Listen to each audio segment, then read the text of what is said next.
강력범죄 19, 18입니다. 1969년입니다. 캐나다 눈물의 고속도로. 새하얀 만년설로 뒤덮인 아름다운 산. 보석처럼 반짝반짝 빛나는 호수.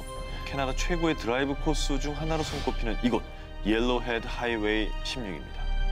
그런데 이처럼 아름다운 풍경을 지닌 옐로우헤드 하이웨이 16에 또 다른 이름이 있었으니 하이웨이 오브 티어스, 눈물의 고속도로입니다.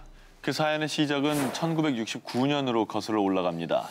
당시 이 고속도로에서 히치하이크를 했던 26살 여성 글로디아 무디가 고속도로에서 약 10km 떨어진 숲속에서 잔인하게 살해당한 채 발견된 건데요. 그러던 중 1970년 또다시 이 도로 근처에서 살해당한 18살 소녀의 시신 하나가 발견됩니다.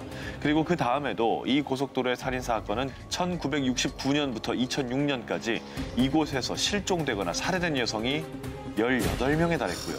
이 수치는 캐나다 연방경찰이 밝힌 공식적인 수치고요. 지역 주민들은 이보다 훨씬 많은 약 50여 명의 피해 여성이 있다고 말합니다. 현재 사건 발생 장소인 옐로우헤드 하이웨이 16에는 실종 여성들의 사진과 함께 여성은 히치하이크를 하지 말라라는 문구에 알림판이 세워져 있는데요. 사실 이 도로 인근 마을에 거주하는 사람들은 대부분 캐나다 원주민들로요. 가난한 형편 때문에 자가용을 구입할 수가 없어서 버스 통행 시간이 끝나면 어쩔 수 없이 히치하이크를 할 수밖에 없었던 거죠. 안타깝게도 이런 상황 때문에 범죄의 표적이 된 겁니다. 지금까지 눈물의 고속도로에서 벌어진 사건 중에 단 3건만 범인이 밝혀진 상태입니다. 1974년 살해된 소녀의 시신에서 검출된 DNA와 일치했던 바비 잭 파울러라는 남자가 3명의 소녀를 살해했다라고 자백한 상황이고요. 안타깝게도 이 3건을 제외한 다른 피해자들의 범인은 지금까지도 여전히 밝혀지지 않은 상태라고 합니다. 반드시 잡아야 할 강력 범죄 19, 17위를 공개합니다. 1980년대 인도의 스톤맨 살인 사건. 이 사건이 더욱 공포스러운 것은 20년이 훌쩍 넘은 지금까지도 살인 사건은 계속 벌어지고 있다는 겁니다. 1985년 어느 날 아침, 뭄바이의 한 길거리에서 한 남자의 시신이 발견됩니다. 그런데 이 남자는 머리가 심하게 훼손된 상태로요.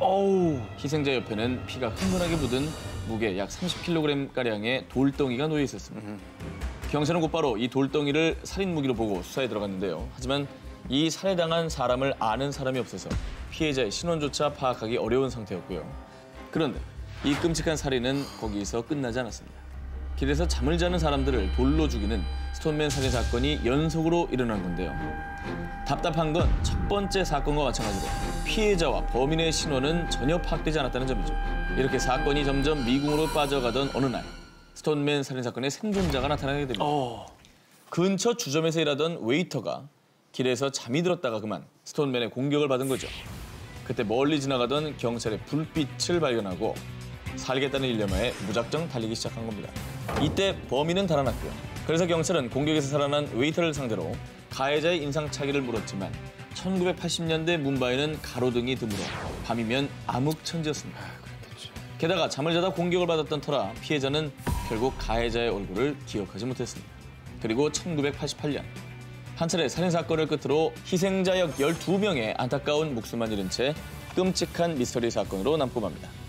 그런데 그 다음 해인 1989년 6월 뭄바이에서 비행기로 약 2시간 40분이나 걸리는 도시 콜카타에서 이와 유사한 사건이 발생합니다. 콜카타에서 일어난 스톤맨 살인 사건의 첫 희생자는 거리에서 잠을 자다 커다란 돌에 머리를 맞아 죽게 됩니다. 이후 6개월 동안 약 13명의 희생자가 발생했고요. 뭄바이 사건과 마찬가지로 목격자가 하나 없이 범인에 대한 어느 실마리도 풀지 못한 채 다시 사건은 미궁으로 빠지고 맙니다. 그런데 정말 끔찍한 건 이 사건이 최근까지도 이어지고 있다는 겁니다. 인도 사람들은 1980년대 스톤맨 살인마가 살아돌아왔다며 엄청난 두려움에 떨고 있다고 합니다. 무섭다. 반드시 잡아야 할 강력범죄 19, 이번엔 16입니다. 일본 제과 회사 독극물 협박 사건. 이 사건은 1984년 일본의 대형 제과 기업인 에자키 글리땡의 사장 자택에 한 괴한이 침입해 사장을 납치하면서 시작됩니다. 다행히도 제과 회사 글리땡의 사장은 범인들의 감시가 소홀한 틈을 타 납치 3일 만에 무사히 탈출할 수 있었지만은요. 사건은 거기서 끝나지 않았습니다. 떠들썩했던 납치 사건이 일단락됐을 무렵 에자키 글리땡 본사에 의문의 화재 사건이 발생하고 또 회사 앞으로 수차례 걸친 금품 요구 협박장이 도착한 건데요. 스스로를 21개 얼굴을 가진 괴인, 일명 괴인 21면상이라고 지칭한 범인은 자신이 보낸 협박장에 접선 장소를 잇따라 변경하다 약속한 당일 끝내 나타나지 않았고요. 그 이후 범인들은 본격적으로 전 국민을 인질로 하는 독극물을 협박을 시작합니다. 일본의 메이저 신문사 4곳에 글리땡의 제품에 청산소다를 넣었으며 전국적으로 이 과자를 살포하겠다, 글리땡을 먹고 무덤으로 가자라고 적힌 협박문을 보내온 겁니다. 독극물 협박 소식이 전해지자 각 지역 슈퍼마켓에서는 글리땡 제품들을 모조리 철수시키는 동시에 아예 취급하지 않기로 결정했지만은요. 이미 일본 국민들은 엄청난 공포에 떨며 전 국민을 인질로 삼는 악랄한 범죄 수법에 분노를 표하기도 했습니다. 이에 비밀 수사를 해오던 경찰은 공개 수사로 전환해 특별수사본부를 설치한 것은 물론 범인의 목소리를 녹음한 테이프와 범인의 옆모습이 찍힌 비디오 테이프를 배포했지만요. 범인은 이런 경찰들을 놀리기라도 하듯 또 다른 제과 기업인 마루다땡 식품과 모리나땡 제과로요. 협박장을 보내오기 시작했습니다. 아, 무섭다. 시간이 갈수록 사건은 걷잡을 수 없이 퍼져나가 일본 전역이 혼란과 공포의 도가니에서 헤어나오질 못했는데요. 지난 2000년 2월 13일에는 결국 이 사건이 공소시효가 만료되면서 2017년 현재까지도 미해결 사건으로 남아있다고 합니다. 반드시 잡아야 될 강력범죄 식구 15입니다. 사진이 마지막 흔적, 타라 칼리코 실종 사건. 1988년 9월 20일 뉴멕시코주 벨렌에 사는 뉴멕시코 대학의 여대생 타라 칼리코는 평소 때처럼 자전거 산책을 준비하고 있었습니다. 엄마, 나 남자친구하고 테니스 치기로 했어. 12시까지 안 오면 나 데리러 와줘요. 그렇게 집 밖으로 나선 타라 칼리코. 정오가 지나도록 딸이 돌아오지 않자 걱정이 된 엄마는 평소 딸의 산책로를 따라가 봤습니다. 딸의 모습은 온데간데 보이지 않았습니다. 불길한 기분이 든 엄마는 곧바로 경찰에 신고를 했고요. 신고를 받은 경찰들은 곧바로 타라의 산책로 일대를 중심으로 수색 작업을 펼쳤습니다. 집에서 약 32km 떨어진 외딴 캠프장 근처 도랑에 딸 타라 칼리코의 핑크색 자전거만 발견됐을 뿐이었습니다.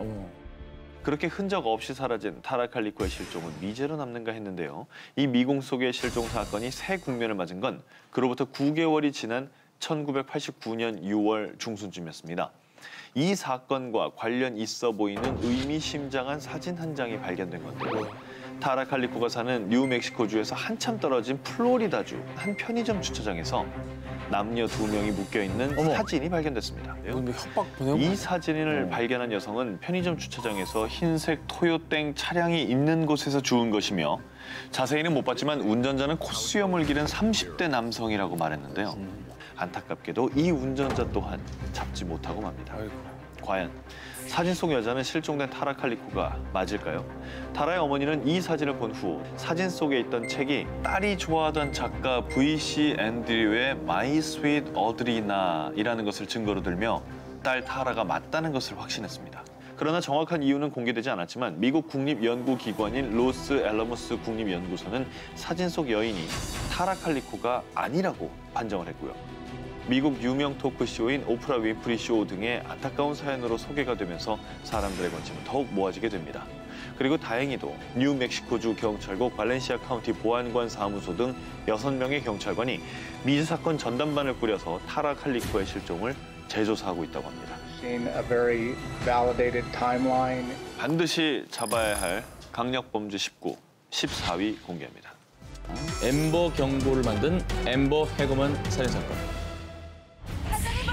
A little boy with short curly hair. 아동이 실종되면 라디오나 TV, 교통안내 전광판, SMS 문자 메시지 등 다양한 매체를 통해 실시간으로 실종 상황을 경고해주는 시스템을 엠버 경고라고 합니다. 제가 오늘 준비한 이 안타까운 사건으로 인해 엠버 경고가 만들어졌다고 보시면 되겠습니다. 1996년 1월 13일 오후 미국 텍사스주 북부에 있는 알링턴에 사는 9살 소녀 엠버 해그만, 5살 남동생 리키 해그만. 이 꼬마 남매는 집 근처에서 자전거를 타며 놀고 있었습니다. 몇 분 뒤 남동생 리키는 누나와 다른 방향으로 자전거를 몰기 시작했고 이렇게 남동생과 떨어진 이 누나에게 엄청난 비극이 닥치고 맙니다. 갑자기 한 트럭이 나타나 누나 엠버를 강제로 납치해 사라져버린 거죠. 그 사이에요. 그런데 불행 중 다행히도 엠버가 납치되는 상황을 목격한 사람이 있었습니다. 78세 한 주민은 납치당하는 엠버의 비명 소리를 듣게 됐고요. 곧바로 경찰에 신고를 했습니다.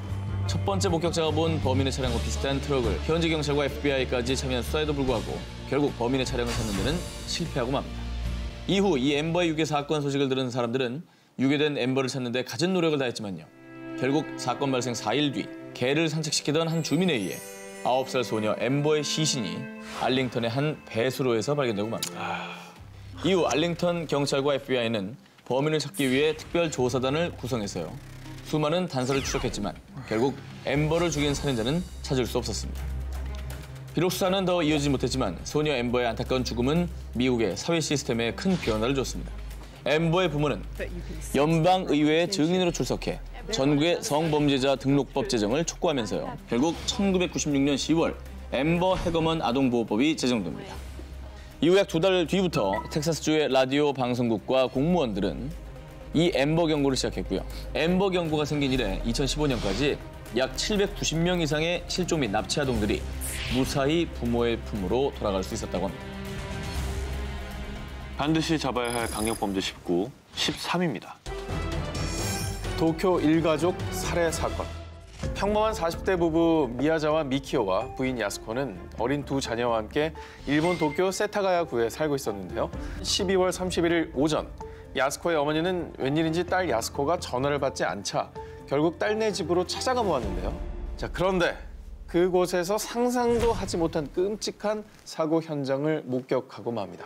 사위 미야자와 미키오는 1층 계단에, 그리고 딸 야스코와 고작 8살이었던 손녀 니이나는 2층에 쓰러져 있었고요. 어머. 6살 손자 레이 역시 침실에서 발견됐지만 이미 숨을 거둔 뒤였습니다. 경찰에 따르면 범인은 범행을 저지른 직후 바로 현장을 떠나지 않고 범행 후에도 장시간 동안 피해자의 자택에 머문 흔적을 남긴 것이죠. 자, 그리고 그 과정에서 혈액, 지문, 족적, 소지품 등 수많은 증거를 남겼는데요. 자, 조사 결과 범인의 혈액형은 A형, 키 170cm 전후의 외국인 혹은 혼혈인이라는 것을 확인을 하게 됩니다. 많은 정보가 나왔네요. 네. 자, 그리고 뒤이어 범인이 남긴 족적을 추적하는 상황에서는 뜻밖의 가능성이 제기되는데요.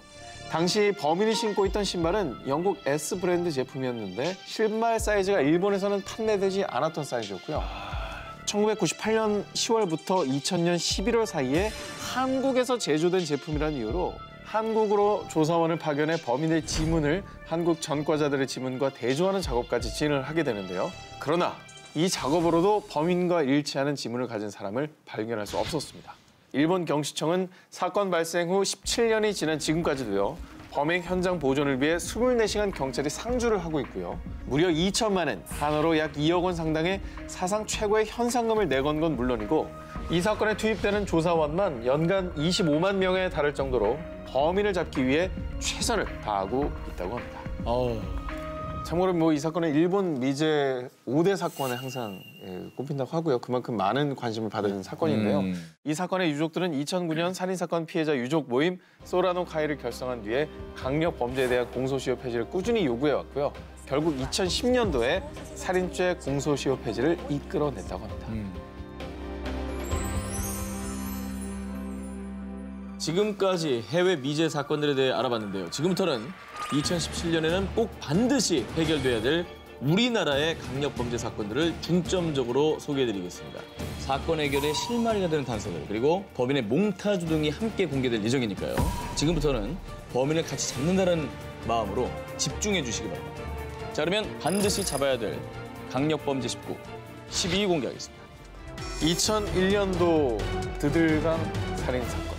자, 제가 먼저 준비한 국내 사건 기사는요. 사건 발생 이후 무려 16년 만에 올해 1월 11일 피고인에게 무기징역이 선고되었습니다. 자, 먼저 사건은 2001년 2월 4일로 거슬러 올라갑니다. 이날 전남 나주시 드들강변에서 17살 고등학생 A양이 나신 상태로 숨진 채 발견이 됐고요. 당시 그녀의 상태로 보아 성폭행을 당한 뒤 목이 졸려 살해된 것으로 추측이 되었습니다. 현장을 용의주도하게 정리한 범인 때문에 이 사건을 해결한 단서는 오직 단 하나, 피해자 몸속에 있는 범인의 DNA뿐이었는데요. 사건 발생 후 이 단서를 바탕으로 용의자를 찾아 나섰지만 쉽사리 용의자는 잡히지 않은 채 속절없이 시간이 흘러갔습니다. 자, 그러다 2010년 용의자의 DNA를 동의 없이 채취할 수 있도록 법이 바뀌면서 드디어 2012년도에 용의자의 DNA와 일치되는 사람이 나타나게 된 겁니다. 하지만 B 씨는 합의로 성관계를 했을 뿐 나는 살인을 하지 않았다 이렇게 주장을 했고요. 결국 증거 불충분으로 무혐의 처분을 받게 됩니다. 하마터면 영구 미해결 사건으로 남을 뻔했었는데요. 다행히도 2015년 태완이법이 시행되면서 살인사건의 공소시효가 폐지됐고요. 자, 무엇보다 B 씨에게 법원이 유죄를 선고하게 된 결정적인 이유는요. 한 법의학자가 핵심적인 과학적 근거를 제시했기 때문인데요. 제가 중요한 기여를 한 법의학자 교수님을 직접 만나보겠습니다. 기들강 이 사건은 어떻게 해서 이제 함께 하게 되신 건가요? 일단 서류를 보자. 그래갖고 이제 서류를 다 받았어요. 네. 그런데 뭐라고 써 있느냐면 질 깊은 데서 나온 건 정액 플러스 혈액이 나오는데 듬성 이렇게 혈액이 묻어 있다. 사람이 움직이면 그게 당연히 그러니까 이제 섞인다고 생각하는데 예. 이게 진짜 섞이느냐 이거지. 예. 야, 그래서 실험을 해보기로 했어요.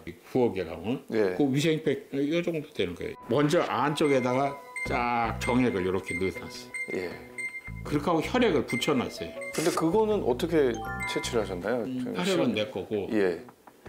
우리 아들 거 정액 받고 30분 후에 보니까 안 섞여. 야 이거 안 물론 섞이네. 동의하에 사진 찍어야 정액을 돼. 받아줬다고 합니다. 여기서 저 사진 때 저게 지금 위에 카메라 놓고 사진 찍을 게 될 수 있는 거거든. 예. 이걸 가고 저쪽으로 딱 봤더니 그 움직임 벌써 이만큼 섞여요. 아, 퍼져 나갔네요, 저. 예. 그래서 저기서 이대로 놓고 6시간 반을 놔뒀어요.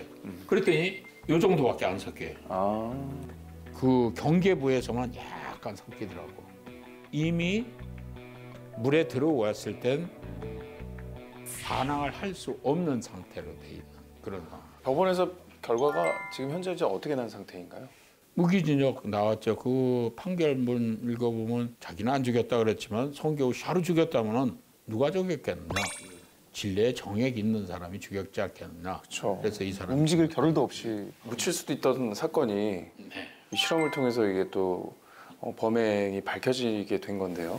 어쨌든 진실 밝혀나가는 거 이게 이제 우리가 할 일이고 그거를 아주 제일 잘 만들어졌을 때 그때 기쁨을 느껴야 되겠지. 반드시 해결될 사건이라는 사실은 모두 시청자분들도 함께 기억을 하셨으면 좋겠고요. 드들강 살인 사건처럼 하루빨리 해결이 됐으면 하는 바람을 가져보겠습니다. 네. 포기하지 않는다면 희망은 있다.